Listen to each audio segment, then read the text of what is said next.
In partnership news, Microsoft and Box are expanding their deal to reach more large corporate customers with a file sharing and storage service. Customers will now be able to store their data in Microsoft's Azure cloud platform. The partnership will allow for future integration between Azure's artificial intelligence and machine learning capabilities with Box's cloud content management platform. I spoke with Box CEO Aaron Levie earlier and asked what kind of customer demand he's expecting from this deal. If you look at our customer base, which is about 74,000 companies globally, including 64% of the Fortune 500, Microsoft is in with their cloud services in about 90% of the Fortune 500 or more. And so there's already a lot of significant overlap between our customer base and their customer base in the cloud. And we're hearing from more and more of our customers that they want to be able to leverage some of the more advanced capabilities that Azure is building and be able to have things like their data stored in more locations around the world. And that's our Box Zones technology that lets customers do that. Now, I know you may consider using Microsoft's AI services. How would that work?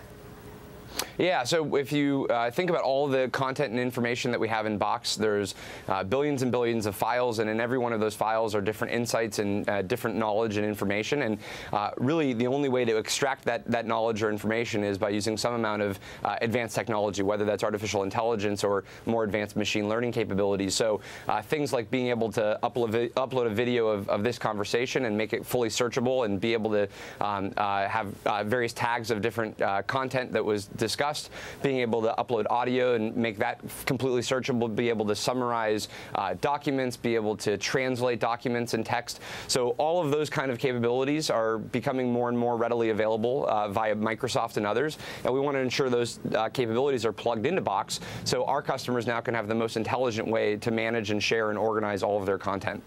There's a lot of activity right now happening in cryptocurrencies, and cryptocurrency believers believe that the blockchain will one day make cloud providers obsolete and that all of the cloud essentially will be peer-to-peer. How do you think about this? That would really be bad news for us if that happens. So, so certainly, we're more in favor of the cloud model. We think that peer-to-peer has been tried a number of times over the years in different capacities, and obviously, I think from an academic standpoint, it's incredibly exciting the possibility that you could have with a completely distributed network of systems and computers that could power all of the various services that we use. But there's also a lot of practical limitations between security, between reliability. That the cloud is awfully good at this point. What regions do you expect Box Zones to expand using Azure? Yeah, so right now it's in 8 regions globally in some of the key markets where we have a lot of customer demand. But our current customer demand in terms of where Box is being used and where customers are trained to take Box certainly exceed the 8 regions that we're in right now. So I think you can imagine us in places like South America, where we're seeing more and more traction over time, more locations in Canada, the ability to spread throughout Europe. So and then broadly in Asia, long term, we're pretty excited about the possibility of entering China. And some of the growth prospects there. So a bunch of new markets over the coming years that we're paying attention to, and we're certainly going to need to have infrastructure in those locations. And our strong preference is that we don't build that infrastructure ourselves, but we can leverage partnerships like Amazon and IBM and Microsoft and others to be able to deliver that technology to our customers. How do you intend to navigate regulatory and censorship issues in China specifically?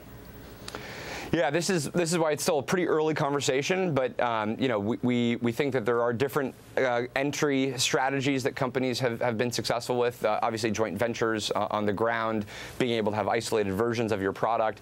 We're fortunate where the type of content that goes into Box is not the same kind of content that you generally see from a Facebook or a Google as having issues globally with. It's much more corporate information. We already have a lot of customers that use Box globally and including in China for global manufacturing processes and their global distribution networks. So our job would just be to make sure that customers can use a very, very secure, highly private version of Box in any country that they choose, including China. And we would only enter the market when we felt comfortable that we could provide that kind of service.